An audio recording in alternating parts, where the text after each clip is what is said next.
नमस्ते स्वाहा ओम या देवी सर्वभूते शान्तिरूपेण संस्थिता नमस्तस्यै नमो नमः स्वाहा ॐ या देवी सर्वभूते श्रद्धारूपेण संस्थिता नमस्तस्यै स्वाहा ॐ या देवी सर्वभूते श्रद्धारूपेण संस्थिता नमस्तस्यै स्वाहा ॐ या देवी सर्वभूते श्रद्धारूपेण संस्थिता नमस्तस्यै नमो नमः स्वाहा ॐ या देवी सर्वभूते सूर्यारूपेण संस्थिता नमस्तस्यै स्वाहा ॐ या देवी सर्वभूते सूर्यारूपेण संस्थिता नमस्तस्यै स्वाहा ॐ या देवी सर्वभूते श्रीरङ्गार्पणमस्तु ॐ नमस्कृतिकाले ॐ विभिवान स्वाहा ॐ आत्मदास्ते दोमैक्यास्तण्डं नमोः तद्रङ्गमलो मे राजतलं विद्युवान् स्वाहा ॐ तद्रुप कथमदेवा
Amen.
यच्छन्ते योपसोद्धाते तस्मै तेजो वरुन्धे थोका भावे वसोद्धाता देवा वरुन्धे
ಪುಷ್ಪಾಂಜಲಿಯನ್ನು ದಯವಿಟ್ಟು ಎಲ್ಲ ವಿದ್ಯಾರ್ಥಿಗಳನ್ನು ಕಲೆಕ್ಟ್ ಮಾಡಿಕೊಂಡು ಇಲ್ಲಿ ನಿಮ್ಮನ್ನು ಕಾಗದಲ್ಲಿ ಎಲ್ಲಿ ಬರ್ತಾರೆ.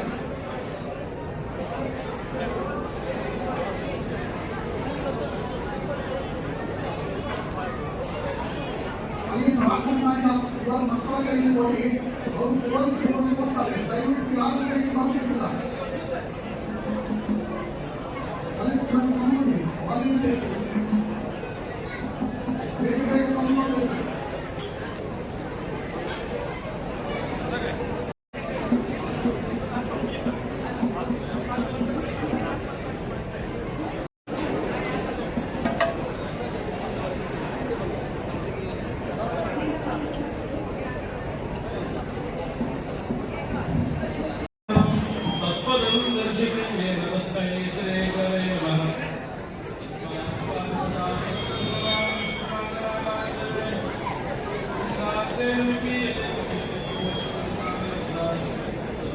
ಇದು ಕೇಳಿನಪ್ಪಾಗಿ ಯಾರು ಬರ್ಲಿಕ್ಕಿಲ್ಲ, ದಯವಿಟ್ಟು ಎಲ್ಲ ಹಿಂದೆ ಹೋಗಿ ಅವರ ವಿನಂತಿ.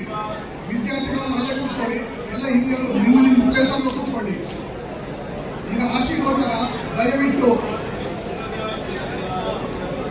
ಮಕ್ಕಳು ಯಾರು ಮಾತಾಡಲಿಕ್ಕಿಲ್ಲ ಅಲ್ಲಿ.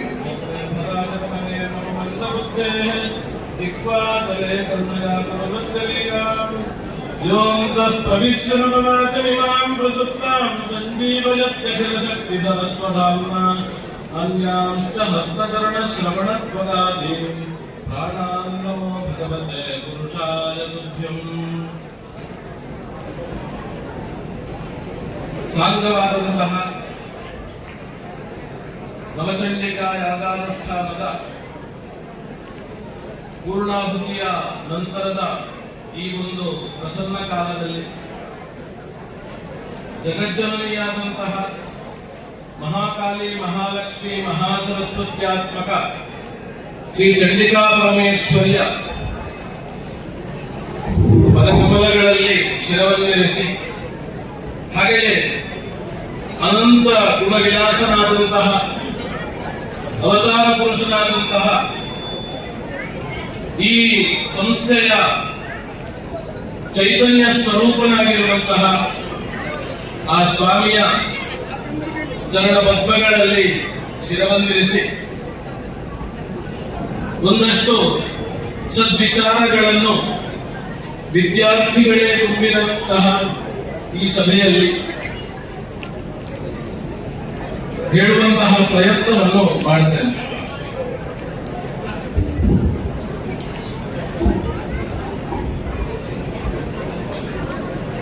ವ್ಯಾಘ್ರನ್ನೈವ ಗಜನ್ನೈವ ಸಿಂಹನ್ನೈವ ಚ ನೈವ ಚ ಅಜಾಪತ್ರಂ ಬಲಿಂದದ್ಯಾತ್ ದೈವೋ ದುರ್ಬಲಘಾತಕಃ ಅಂತ ಒಂದು ಪ್ರಸಿದ್ಧವಾದಂತಹ ಶ್ಲೋಕ. ಸಿಂಹವನ್ನು ಅಥವಾ ಹುಲಿಯನ್ನು ಅಥವಾ ಆನೆಯನ್ನು ದೇವರಿಗೆ ಕೂಡ ಯಾರು ಬಲಿ ಕೊಡುವುದಕ್ಕೆ ತೆಗೆದುಕೊಂಡು ಹೋಗುವುದಿಲ್ಲ. ಹಾಗಾದ್ರೆ ಬಲಿಯಾಗುವವರು ಯಾರು ಅಂತ ಕೇಳಿದ್ರೆ ಅಜಾಪುತ್ರಂ ಬಲಿಂದದ್ಯಾತ್ ದೈವೋ ದುರ್ಬಲಘಾತಕ. ಅಜಾಪುತ್ರಂ ಬಲಿಂದದ್ಯಾತ್, ಆ ಒಂದು ಪಾಪ ಬಡಪಾಯಿಯಾಗಿರುವಂತಹ ಆ ಮೇಕೆಯ ಆಡಿನ ಬಲಿಯನ್ನು ಬಲಿ ಕೊಡ್ತಾರೆ.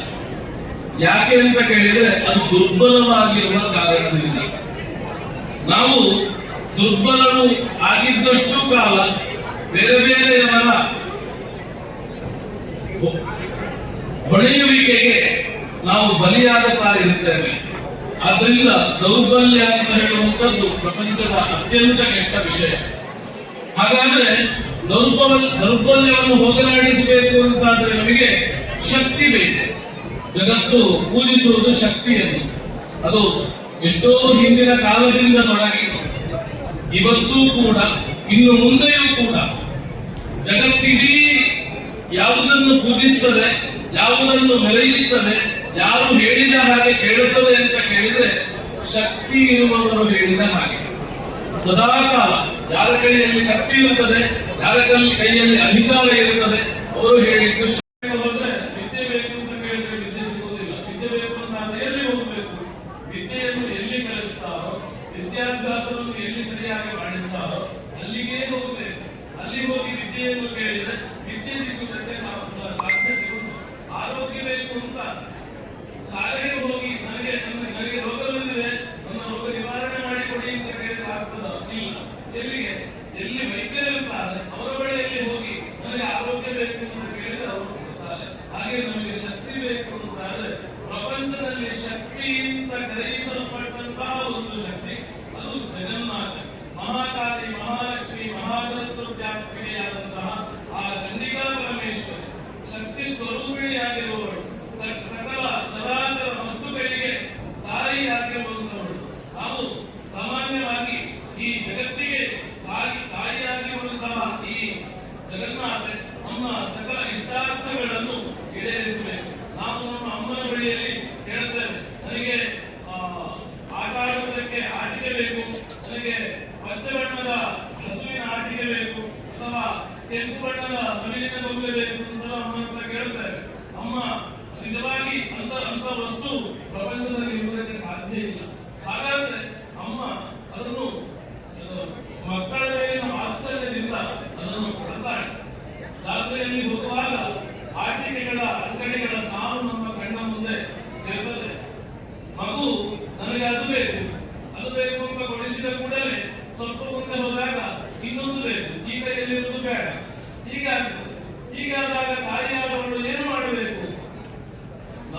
ಅಂತ ಆಗುತ್ತದೆ.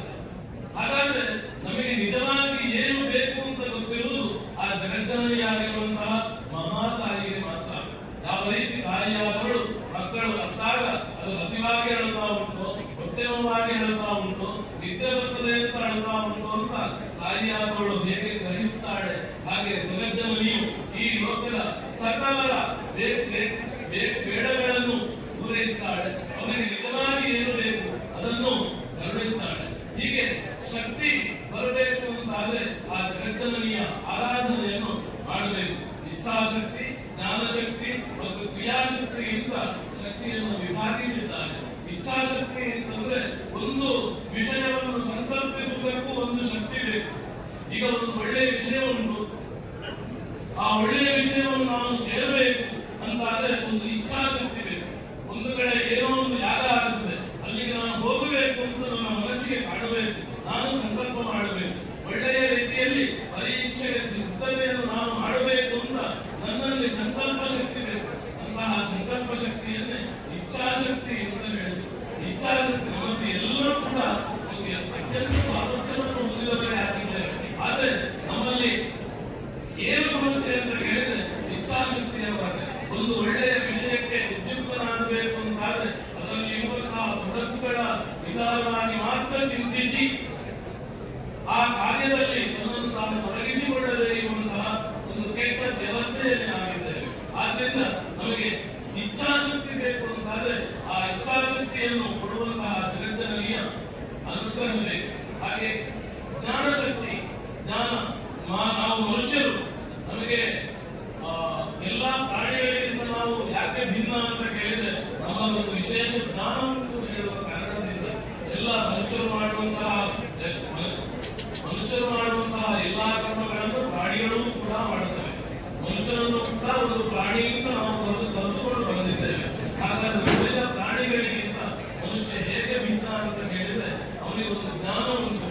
ಮನುಷ್ಯ ಎಂಬ ಪದದ ನಿರ್ವಚನವೇ ಮತ್ವಾ ಕರ್ಮಾಣಿ ಸಿದ್ಧ್ಯಂತಿ ಮನಸ್ಯಮಾನೇನ ಸೃಷ್ಟಾಃ ಮನೋರಪತ್ಯ ಮಾನುಷೋವ ಮನಸ್ಯತಿ ಮನಸ್ವೀಭಾವೇ ಎಂಬುದಾಗಿ ನಿರುಕ್ತಕಾರರಾದಂತಹ ಯಾಸ್ಕಾಚಾರ್ಯರು ತಮ್ಮ ನಿರುಕ್ತ ಗ್ರಂಥದಲ್ಲಿ ಮನುಷ್ಯ ಯಾರು ಎಂಬ ವಿಷಯದ ವಿವರಣೆಯನ್ನು ಕೊಟ್ಟಿದ್ದಾರೆ. ಅಂತಹ ಮನುಷ್ಯರಾಗಿರುವಂತಹ ನಾವು ಮತ್ವಾ ಕರ್ಮಾಣಿ ಸಿದ್ಧ್ಯಂತಿ ತಿಳಿದುಕೊಂಡು ಕೆಲಸ ಮಾಡಿದಾಗ ಅದುವೇ ಜ್ಞಾನಶಕ್ತಿ ಆಗುತ್ತದೆ. ಆ ತಿಳಿದುಕೊಂಡು ಯಾರು ಕೆಲಸ ಮಾಡುತ್ತಾರೆ ಅವನನ್ನು ಮನುಷ್ಯ ಅಂತ ಕರೆಯುತ್ತಾರೆ. ಒಂದು ಉದಾಹರಣೆಗೆ ವಾಹನವನ್ನು ಚಲಾಯಿಸಿಕೊಂಡು ಹೋಗುವವನಿಗೆ ನಾನು ವಾಹನವನ್ನು ಚಲಾಯಿಸ್ತಾ ಇದ್ದೇನೆ ಎಂಬಂತಹ ಪ್ರಜ್ಞೆ ಸದಾಕಾಲಬೇಕು. ನಾನು ಹೋಗುವಂತಹ ವಾಹನ ಇದು 2 ಚಕ್ರದ್ದು ಅಥವಾ 4 ಚಕ್ರದ್ದು, ಇದು ಮಾರ್ಗದಲ್ಲಿ ಹೋಗುವುದು, ಆಕಾಶದಲ್ಲಿ ಹೋಗುವುದು ಅಲ್ಲ. ಆದ್ರಿಂದ ಮಾರ್ಗದಲ್ಲಿ ಹೋಗುವುದಕ್ಕೆ ಎಷ್ಟು ನಿಯಂತ್ರಣ ಬೇಕು ಅಷ್ಟು ನಿಯಂತ್ರಣವನ್ನು ಹೊಂದಿಕೊಂಡು ಆಗ ಆ ವಾಹನವನ್ನು ಚಲಾಯಿಸಬೇಕು. ಒಬ್ಬ ಅಡಿಗೆ ಮಾಡುವ ನಾನು ಮಾಡ್ತಾ ಇರುವಂತದ್ದು ಅಡಿಗೆ ಇದನ್ನು ಎಲ್ಲರೂ ಕೂಡ ಊಟ ಮಾಡಬೇಕು ಎಂಬ ಪ್ರಜ್ಞೆಯಿಂದ ಮಾಡಬೇಕು. ಪೂಜೆ ಮಾಡುವವರು ನಾನು ಮಾಡುತ್ತಾ ಇರುವಂತದ್ದು ಪೂಜೆ, ಅದು ದೇವರ ಕೆಲಸ, ಅತ್ಯಂತ ಭಕ್ತಿ ಶ್ರದ್ಧೆಯಿಂದ ನಾನು ಮಾಡಬೇಕು ಎಂಬಂತಹ ಪ್ರಜ್ಞೆ ಸದಾ ಕಾಲಬೇಕು. ಹೀಗೆ ವಿದ್ಯಾಭ್ಯಾಸವನ್ನು ಮಾಡುವವರಿಗೆ ನನಗೆ ಈ ವಿದ್ಯಾಭ್ಯಾಸವನ್ನು ಸರಿಯಾಗಿ ಮಾಡಬೇಕು, ತನ್ಮೂಲಕವಾಗಿ ಹೆತ್ತವರಿಗೆ ಖುಷಿಯನ್ನು ತಂದುಕೊಡಬೇಕು, ಹಾಗೆ ಸಮಾಜದಲ್ಲಿ ಉನ್ನತ ವ್ಯಕ್ತಿಯಾಗಿ ಆದರ್ಶ ವ್ಯಕ್ತಿಯಾಗಿ ಮಾಡುವಂತಹ ಯೋಗವನ್ನು ತಾನು ಹೊಂದಿಕೊಳ್ಳಬೇಕು ಎಂಬಂತಹ ಪ್ರಜ್ಞೆ ಬೇಕು. ಅಂತಹ ಪ್ರಜ್ಞೆ ಅದನ್ನೇ ಜ್ಞಾನಶಕ್ತಿ ಅಂತ ಕರೆದು. ಸಾಮಾನ್ಯವಾಗಿ ವಿದ್ಯಾರ್ಥಿಗಳಲ್ಲಿ 3 ವಿಧವಾದಂತಹ ವಿದ್ಯಾರ್ಥಿಗಳಿರ್ತಾರಂತೆ. ಒಂದು ಧೃತಬುದ್ಧಿ, ಇನ್ನೊಂದು ದೈವಬುದ್ಧಿ, ಮೂರನೆಯದು ಮಂದಬುದ್ಧಿ ಅಂತ. ಮಂದಬುದ್ಧಿ ಎಂಬ ವಿವರಣೆ ಅದರ ಅವಶ್ಯಕತೆಯೇ ಇಲ್ಲ. ಯಾರಿಗೆ ಬುದ್ಧಿ ಅತ್ಯಂತ ಮಂದವಾಗಿರುತ್ತದೋ, ಯಾರಿಗೆ ಹೇಳಿದ್ದ ಅರ್ಥವಾಗುವುದಿಲ್ಲವೋ, ಯಾರು ಹೇಳಿದ್ದನ್ನು ಮಾಡುವುದಿಲ್ಲವೋ ಅವನನ್ನು ಮಂದಬುದ್ಧಿ ಅಂತ ಕರೆದರು. ಹಾಗಾದ್ರೆ ಧೃತಬುದ್ಧಿ ಅಂದ್ರೆ ಒಂದು ತುಪ್ಪ, ಗಟ್ಟಿಯಾದಂತಹ ತುಪ್ಪವನ್ನು ನೀರಿಗೆ ಒಂದು ಬಿಂದು ಹಾಕಿದ್ರೆ ಅದು ಗಟ್ಟಿಯಾಗಿ ಹಾಗೆಯೇ ಇರುತ್ತದೆ, ಅದು ಹರಡಿಕೊಳ್ಳುವುದಿಲ್ಲ.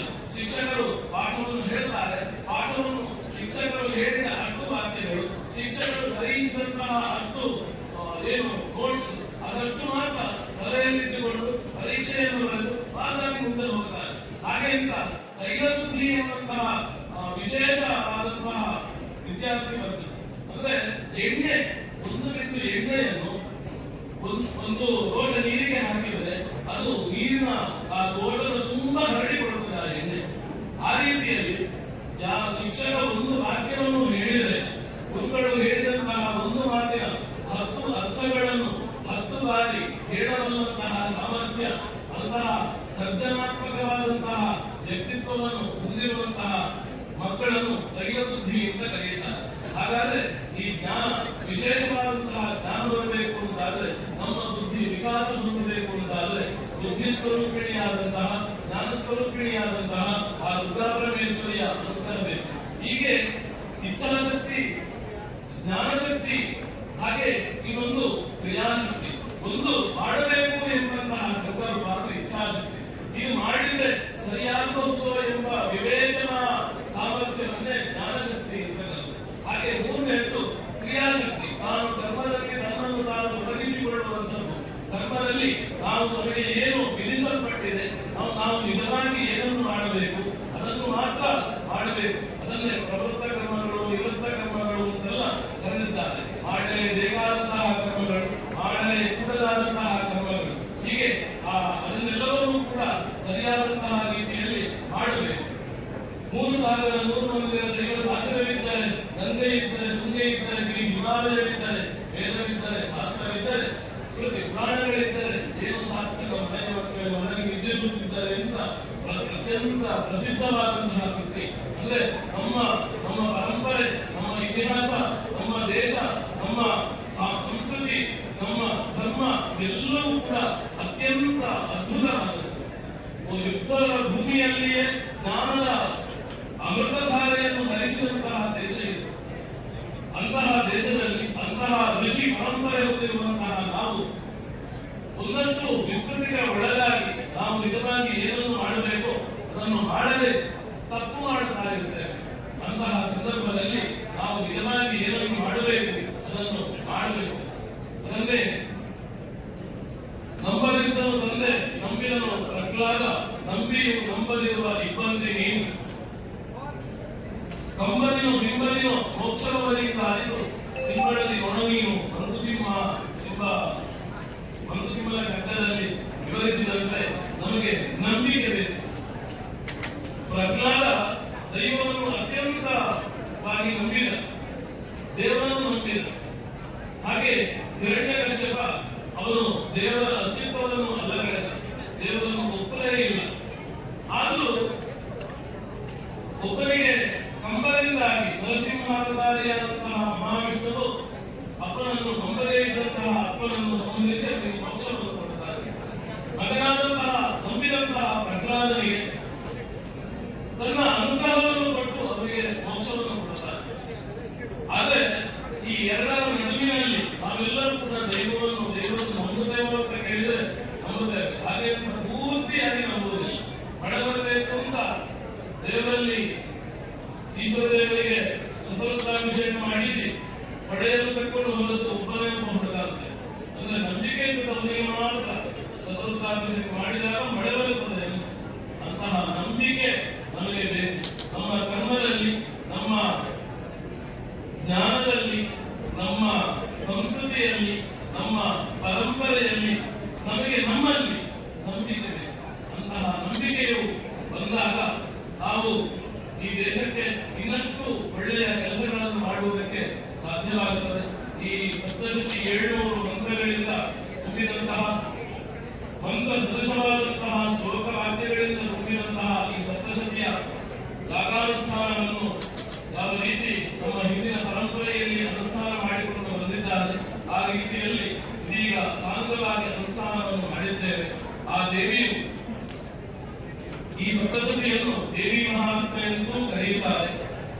ಅದನ್ನು 3 ಭಾಗವಾಗಿ ಮಧ್ಯಮ ಚರಿತ್ರ, ಪ್ರಥಮ ಚರಿತ್ರ, ಮಧ್ಯಮ ಚರಿತ್ರ, ಉತ್ತಮ ಚರಿತ್ರ ಅಂತ 3 ವಿಧದಲ್ಲಿ ವಿಭಾಗಿಸಿದ್ದಾರೆ. ಸಾಮಾನ್ಯವಾಗಿ ದೇವಿ ಮಹಾತ್ಮೆ ಆಡುವ ಯಕ್ಷಗಾನವನ್ನು ದಾರಿಯಲ್ಲಿ ನೋಡಿರುತ್ತುಂಟು. ಎಲ್ಲರಿಗೂ ಕೂಡ ಈ ಸಪ್ತಶತಿಯ ಅಧ್ಯಾಯ ವಿಭಾಗಗಳು ತಿಳಿಯುವುದಕ್ಕೆ ಸಾಧ್ಯ ಉಂಟು. ಮೊದಲ ಚರಿತ್ರೆಯಲ್ಲಿ ಮಧುಕೈಟವರ ವಧೆಯಾಗುವಂತಹ ಪ್ರಸಂಗ, ಎರಡನೆಯ ಮಧ್ಯಮ ಚರಿತ್ರೆಯಲ್ಲಿ ಮಹಿಷಾಸುರನ ಸಂಹಾರ ಮಾಡುವಂತಹ ಪ್ರಸಂಗ, ಹಾಗೆ ಮೂರನೆಯ ಉತ್ತಮ ಚರಿತ್ರೆಯಲ್ಲಿ ಚಂಡ ಉಂಡರು, ಹಾಗೆ ರಕ್ತಬೀಜ, ಹಾಗೆ ಶುಭನಿಶುಂಭಾರಿ ಕೊಲ್ಲುವಂತಹ ಸಂಹಾರ ಮಾಡುವಂತಹ ಪ್ರಸಂಗ ಇದಕ್ಕೆ ಸಂಬಂಧಿಸಿದಂತಹ ಶ್ಲೋಕಗಳಿಂದ ಆ ದೇವಿಗೆ ಜಗಜ್ಜನಿಗೆ ಆಹುತಿಯನ್ನು ಪರಮಾನ್ನಾಹುತಿಯನ್ನು ಸಮರ್ಪಿಸಿದ್ದೇವೆ. ಇದರಿಂದ ಸಂಪ್ರೀತನಾದಂತಹ ಆ ಜಗಜ್ಜನಿಯು ಎಲ್ಲರಿಗೂ ಕೂಡ ಉತ್ತಮವಾದಂತಹ ಆರೋಗ್ಯವನ್ನು, ಮನಸ್ಸಿಗೆ ನೆಮ್ಮದಿಯನ್ನು, ಸುಖ ಶಾಂತಿಯನ್ನು ಕರುಣಿಸಬೇಕು. ಹಾಗೆ ಈ ಎಲ್ಲ ವಿದ್ಯಾರ್ಥಿಗಳು ಕೂಡ ಮುಂದೆ ಈ ದೇಶದ ಸತ್ಪ್ರಜೆಗಳಾಗಿ ಬಾಳುವಂತಹ ಯೋಗವನ್ನು ಆ ಜಗಜ್ಜನಿಯು ಅನುಗ್ರಹಿಸಬೇಕು. ಸತ್ಪ್ರಜೆಗಳಾಗಬೇಕು. ಯಾಕೆ ಅಂತ ಕೇಳಿದ್ರೆ ನಮ್ಮ ದೇಶ ಇವತ್ತು ಸುಮಾರು ಜನ ಹೇಳ್ತಾರೆ ನಮ್ಮ ದೇಶದಲ್ಲಿ ಜನಸಂಖ್ಯಾ ಸ್ಫೋಟದ ಸಮಸ್ಯೆ ಇರುವುದಿಲ್ಲ. ಆದ್ರೆ ಸಮಸ್ಯೆ ಇರುವುದು ಎಲ್ಲಿ ಅಂತ ಕೇಳಿದ್ರೆ ಸತ್ಪ್ರಜೆಗಳ ಸಂಖ್ಯೆಯಲ್ಲಿ. ಯಾವಾಗ ಒಬ್ಬ ಎಷ್ಟೇ ಜನ ಆದ್ರೂ ಕೂಡ ಆ ಜನಗಳು ಸತ್ಪ್ರಜೆಗಳಾದ್ರೆ ಅವರು ಯಾರು ದೇಶಕ್ಕೆ ಭಾರವಾಗಿ ಬದುಕುವುದಿಲ್ಲ, ಅವರು ಯಾರು ದೇಶಕ್ಕೆ ಹೆಚ್ಚಲ್ಲ, ಅವರೆಲ್ಲರೂ ಕೂಡ ನಮ್ಮ ದೇಶದ ಸಂಪತ್ತಾಗಿದ್ದಾರೆ. ಆದ್ರಿಂದ ಆ ಪರಮ ಪೂಜ್ಯರಾದಂತಹ ಸ್ವಾಮಿ ಏನು ಹೇಳಿದ್ದಾರೆ, ಈ ನಮ್ಮ ವೇದಗಳು, ಶಾಸ್ತ್ರಗಳು, ಪುರಾಣ ಇತಿಹಾಸಗಳು, ಸಕಲ ಕಾವ್ಯಗಳು, ಸಕಲ ಈ ವೇದ ವಾಂಗ್ಮಯವನ್ನು ಕಬ್ಬಿನ ಜಲ್ಲೆಯಂತೆ ಹಿಂಡಿದರೆ ಏನು ರಸ ಸಿಗಬಹುದು, ಆ ರಸವನ್ನೇ ಪರೋಪಕಾರ ಪುಣ್ಯಾಯ ಪಾಪಾಯ ಪರಪೀಡನವನ್ನು ಎಂಬುದಾಗಿ ಹೇಳಿದ್ದಾರೆ. ಅದನ್ನೇ ಸ್ವಾಮಿಯು ಸರ್ವ ಹೆಲ್ಪ್ ಎವರ್ ಹರ್ಟ್ ನೆವರ್ ಅಂದ್ರೆ ಯಾರಿಗೂ ಕೂಡ ಕೆಟ್ಟದನ್ನು ಬಯಸದೆ ಎಲ್ಲರಿಗೂ ಕೂಡ ಒಳ್ಳೆಯದನ್ನು ಬಯಸ್ತಾ ಆನೋಭಕ್ತರು ವಿಶ್ವಕರ್ಮಾಯ ಮಾತಿನಂತೆ ಸಮಸ್ತ ಬೆಳೆಯೂ ಕೂಡ ನಮ್ಮ ಬೆಳೆಗೆ ಬರಬೇಕು. ಎಲ್ಲರಿಗೂ ಕೂಡ ಒಳ್ಳೆಯದಾಗಬೇಕು. ಈ ದೇಶವನ್ನು, ಈ ನಮ್ಮ ರಾಷ್ಟ್ರವನ್ನು, ಭಾರತವನ್ನು ಇನ್ನಷ್ಟು ಉನ್ನತಿಗೆ ಕೊಂಡು ಹೋಗುವಲ್ಲಿ ನಮಗೆಲ್ಲ ಸಾಮರ್ಥ್ಯವನ್ನು, ಶಕ್ತಿಯನ್ನು ಆ ಜಗಜ್ಜನಿಯು ಹಾಗೆ ಸ್ವಾಮಿಯು ನೀಡಬೇಕು ಅಂತ ಪ್ರಾರ್ಥನೆಯ ಪೂರ್ವಕವಾಗಿ ಈ ಎರಡು